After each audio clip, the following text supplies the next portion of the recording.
Well, here we are. The first time here in Event Cinemas in Alu. I'm guessing, yeah. I'm not too sure how this is gonna go, but you know, this place looks huge. Holy crap. Okay, I'll be back when I get the tickets and stuff.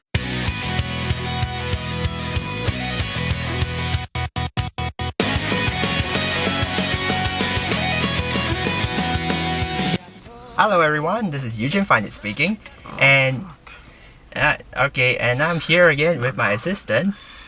And well, if you saw some of the clips that I showed earlier on, we've just done with watching Kimi no Nawa, or Your Name. So, what are your general thoughts on it? Shit.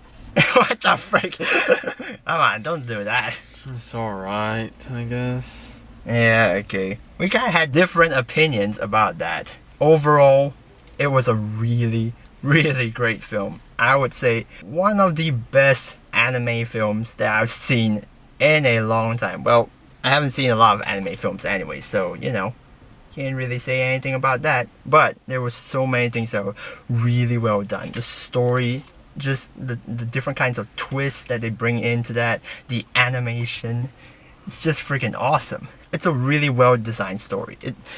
It messes with your mind. It can get really confusing and stuff, but in the end, you kind of get the general idea of what the story is about.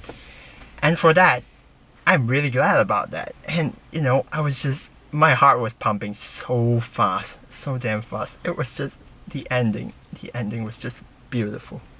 I'm not gonna lie. I mean, I will admit, it does have a pretty slow start, and I was like, okay, this part's getting kind of boring and stuff. What do you think about that? How do you say this? Anime movies are on a league of their own. You cannot compare them to real movies because there's also a thing known as realism.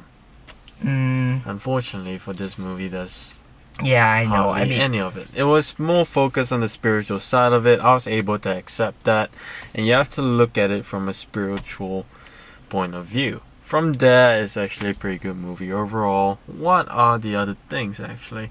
The timeline is very confusing, but I think somehow it kind of makes sense when you put them all together. But if you're trying to integrate that timeline thing with real life, it just doesn't make sense. But if you do it within the anime context or the spiritual context, it actually sort of makes sense. I'm pretty sure, you can't get what I mean once you deconstruct everything. It's like a maths equation.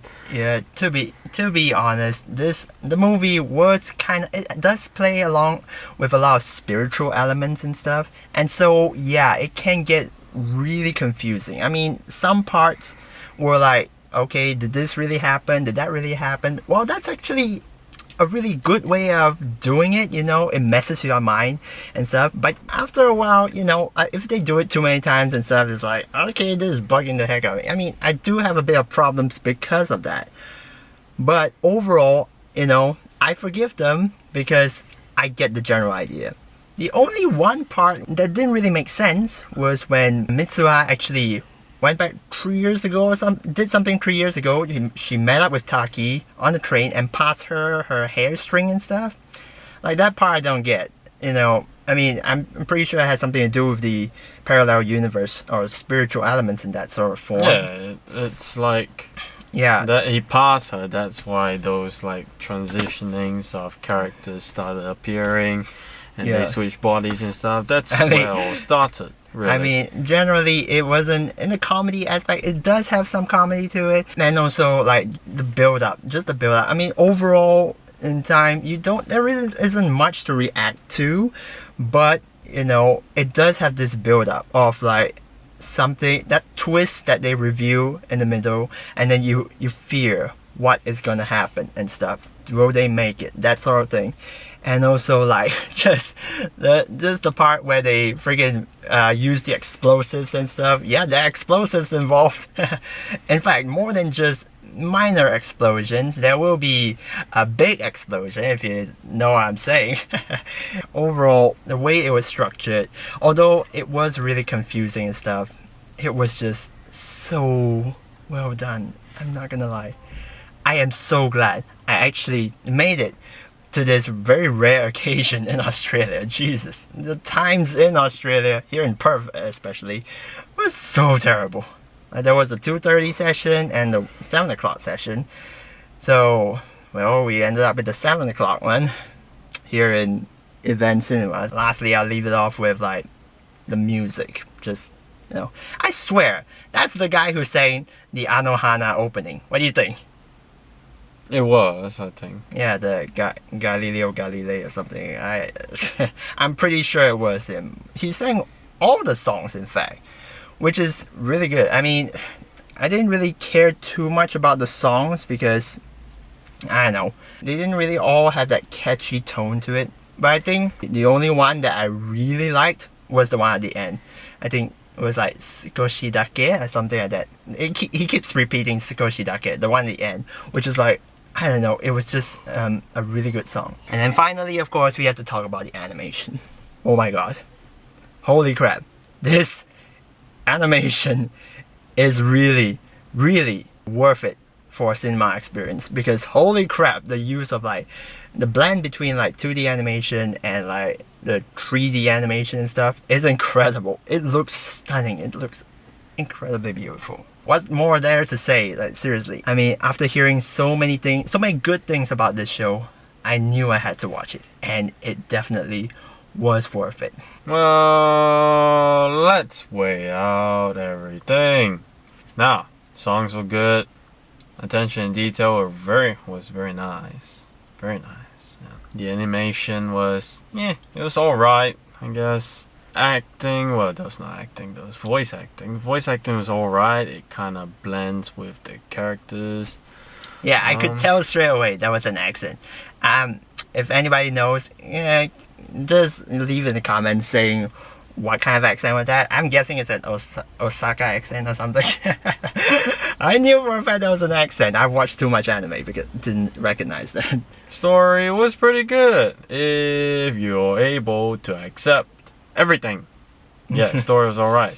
However, when you integrate it into a realistic movie industry, realism just doesn't come into play at all. You just cannot integrate that. I mean, okay, you make a point. You look more into the more realistic aspects in movies and stuff, right? In the shows that you watch. Because it's something you're actually able to relate to. Anime, however, I don't really watch it, so most of the actions that they do, like their behavior, I just cannot relate, because it's just not something that I see in real life, unfortunately. However, it was alright in my opinion. And the other thing that, there's only one thing that's triggered me so far is, why didn't Taki, that guy's name, why didn't that guy go into, like, when he was in the girl's body, didn't he just ask the location so that it doesn't have to go through all the trouble? Yeah, okay. Yeah, you bring up a good point. Throughout all the time that they switch bodies and stuff, they never told each other what the place was. What the heck? It was very... that's weird. Yeah, that's a good point, actually. It was a very general... it was a general movie, but some parts they just go very specific. For example, like when they were in their bodies, then they start explaining that it was an unnatural phenomenon, and you just started like saying, okay, let's just tax diaries and stuff. And the other part is talking about the comets.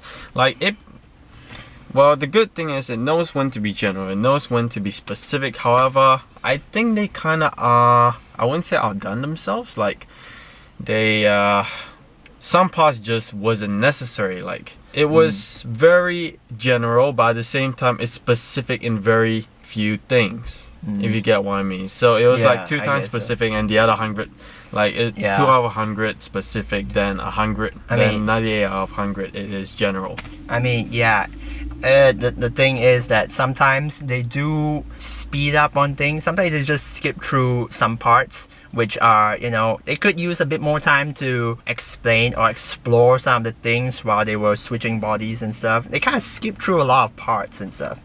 And I can understand because it's a movie, so they don't have an awful lot of time. But, sometimes I feel that it was a bit too fast paced. They should have just cut out all the time of Taki just looking for that place with just Taki's background. We have no idea what Taki's background is. You see a glimpse of the father, he just goes out and he's never to be seen again. Oh yeah, we never saw the father again. What the heck? It was very but we saw that was a good amount of background needed for the female character as well. That was good. Yeah, there was more explanation on Mitsuha's backstory compared to Taki's. We know that the protagonist is not Taki, but the girl instead, because her story is the one that's most important. However, we needed to know a little bit of Taki's background. It's like he's living the dream. There's no hardship in his life. Then we see the hardship of the girl instead, which is Yeah, I would say that the amount of backstory between the two characters was a bit biased, I'd say. Yeah, it's very biased. It's leaning more towards Mitsuha. I wouldn't say it's biased. It's just it gets kind of lazy at times, and it's understandable. Must have been a lot of time just constructing that timeline and stuff. Yeah, like I said, it's a movie, so of course they're gonna have to cut short and stuff. And overall, I would say that they focus more on the important parts. You know, they did skip through all the parts and stuff where they were switching bodies, because just to let you guys know, that's not really the main point of this movie. You know, that's just like a platform, a way of driving the story forward.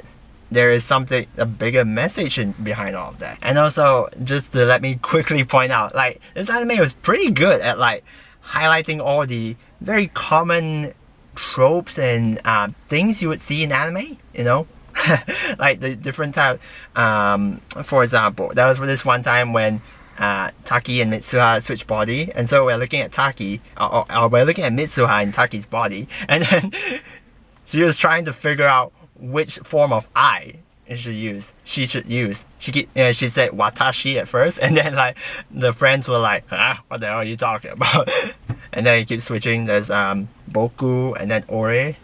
Apparently he says ore all the time, even though they're all short and stuff. But they took the time to show us all these different things that you would see in anime. I was kind of wondering before I went to this movie, would they actually have some fan service? I mean, if you're watching an anime, pretty often you're gonna get some form of fan service. And yeah, a bit of it, I guess. But it was not exaggerated, but at the same time, it was not necessary. It's just there because there. Anime tropes, hentai tropes, ecchi tropes. It's just, there. What the heck? I mean, like, they didn't overdo it. That's the good part, you know, about that. And so yeah, I think we pretty much covered most of the stuff without spoiling too much, I guess. How about we shorten it up with like the final score that you'll be giving? Alright, it's a frame to summarize it's a frame. When you framed it into the anime context, it's a very, very good movie, for example. It is. Well, this one kind of stepped up a little bit. It was more on a realistic context because it was more based in Japan. There was spiritual elements in it, but not saying that all spiritual elements are unrealistic. Some of them are, and we just don't know. So you have to accept whatever comes in your way in this life. And I would say that I would give it an A-. Okay, so you're going with Chris Stuckman style? Well, okay, no plagiarism. That's fine, not that. 7.5. Oh, okay. That's higher than what you said just now. That's higher than what I said just now. After I've deconstructed it, it's actually alright. Alright, yeah. Okay, and then finally I'll leave it off with my score, which actually, despite the several flaws that I did point out and stuff, overall, I had a really enjoyable time. The factor that really mattered of all was that I was immersed in the movie and I was having a very good sensation. Whenever I get this sensation when I was like, I'm just shocked at my seat. I was just surprised and my heart is pumping so fast and stuff. It just means that I have found something really awesome. And you know just what I'm gonna give it. A 9 out of 10 stars. This movie is definitely highly recommended by me, and it definitely is worthy of all the praise that I've heard thus far. And if you guys have not watched this movie, definitely go check it out. If it's in your cinemas, wherever around the world that it is right now, go check it out. It is worth it.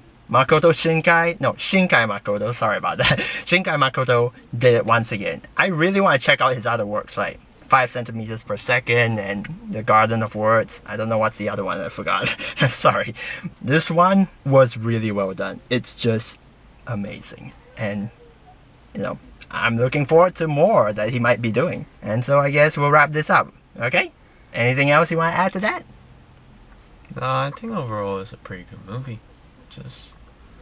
yeah. It was. Yeah. It was a really good movie. Okay, well, I guess I'll end it right now. Thank you guys so much for watching this video, and do stay tuned to the next time of whatever I make. Until next time, bye!